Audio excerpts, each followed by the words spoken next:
Hey everybody, today we're going to take a look at 5 things to consider if you're planning on buying a guitar strictly for modding purposes. Alright, let's get right to it.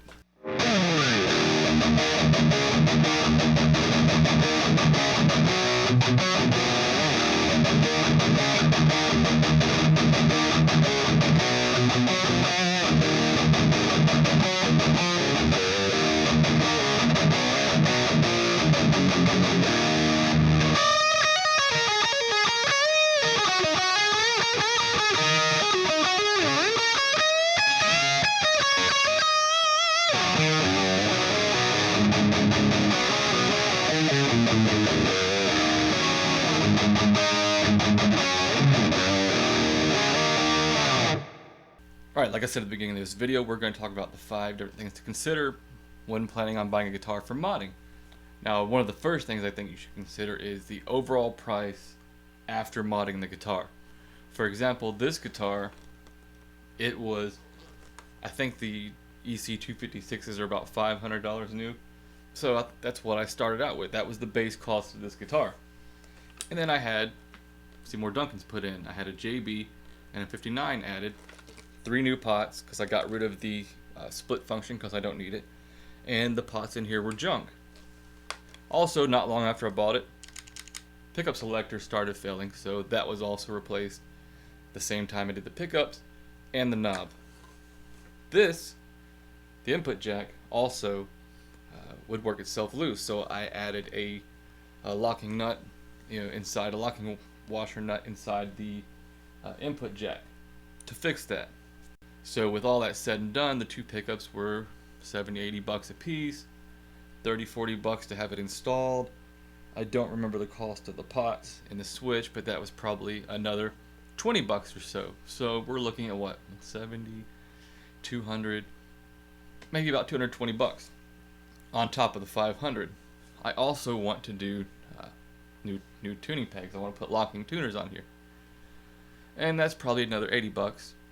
If I don't install them myself, so you're going to have to add to that. So, I mean, we're almost at the cost of a EC1000, which you can get with Seymour Duncan's in there, and locking tuners.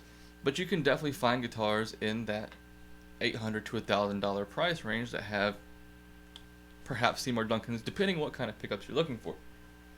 That's another thing to consider. Can you find the options on a guitar that you're looking for? If so, the overall cost of doing this modding may not be worth it. That brings us to point number 2. Can you find a guitar with all of the mods you're looking for already existing? For example, this versus an EC1000. An EC1000 does already come with the options that I want. That's probably another $200 or so, maybe $300. I haven't really sat down and done the math yet. On top of what I've paid for this, is it worth it? Possibly, because I haven't even done the tuners yet. That's going to get us closer to that $1,000 range. You could definitely find a used EC1000 for the amount of money that I've put into this guitar. Alright, so now that brings us to point number 3. If you're modding just for fun, because you like tinkering and you like modding things, then none of this really matters, because at the end of the day, the modding is what's fun to you. The cost of the pickups, the cost of pots, of tuners, whatever, that doesn't matter to you because you just like doing it. Then by all means, get you a cheap guitar and mod the hell out of it. Get you an expensive guitar, mod the hell out of it. Whatever you want to do. Have fun with it, because you're doing it for fun, so none of it matters. Now that gets us to point number 4. Do you care about the resale value? If you care about the resale value, you probably do not want to mod it, because this guitars with modded aftermarket pickups going for the same price as the stock model, because people don't care about your mods. Sorry to tell you, they don't care about your pickups that you put in. They don't care about the wiring kit or the fact that you changed the bridge. Or people really don't seem to care about that, and I've seen guys trying to sell something like this for $1,000, $1,200, because that's how much they've put into modding it. Now, if you think you're going to get that out of an EC256, you're sorely mistaken, and don't mod your guitar at all. Like, don't fucking do it if you're planning on getting your money back. But if you don't care about losing money in the resale, then maybe, yeah, go ahead and do it. Because if I try to sell this, I might get $200, I might get $300, I might get lucky and get $4, but I will not get the $700 or so back that I have into it. And that brings us to point number 5, our final point to talk about in this, and that is find yourself, if you can't do the work yourself, like I can't, find yourself a tech or a luthier that is well respected and has references and you know can do the work. Because war story, my guy cannot do the work. He is not capable. This is this is my fault that I let him do this, because I gave him a guitar before and he screwed it up. Anyway, this guitar, when I got it back, the volume knobs were flipped.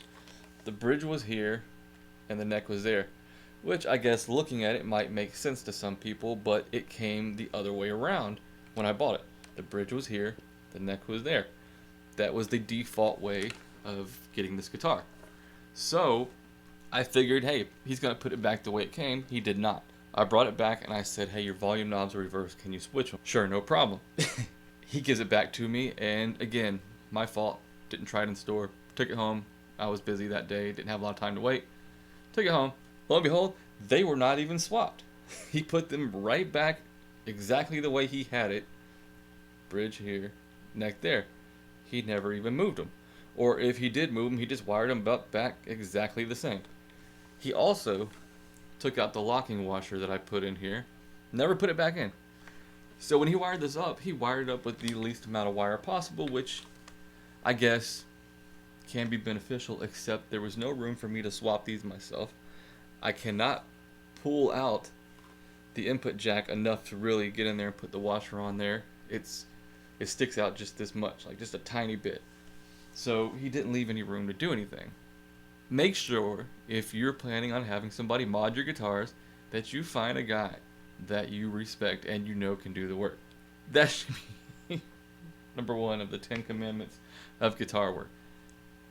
Do that. If you can't do it yourself, find the right guy. So this guitar, all in all, is not a bad guitar. The husk itself is actually pretty good.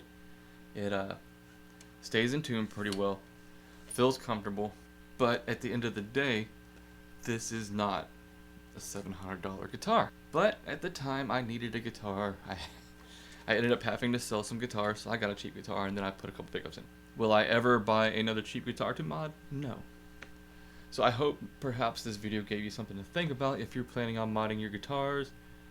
Maybe it's solidified in your mind that yes, you should do it, or maybe it's convinced you that no, you shouldn't. So leave a comment down below and let me know if you agree with my thoughts on modding guitars. Is there anything else I should have added in that I forgot to mention? And let's just get a conversation going and see what we all think about it, because this is a very personal choice. It sounds kind of cheesy to say that, but it is. Like, nobody can tell you that modding your guitar is a bad idea. That is an idea for you to decide. And I will see you guys in the next video.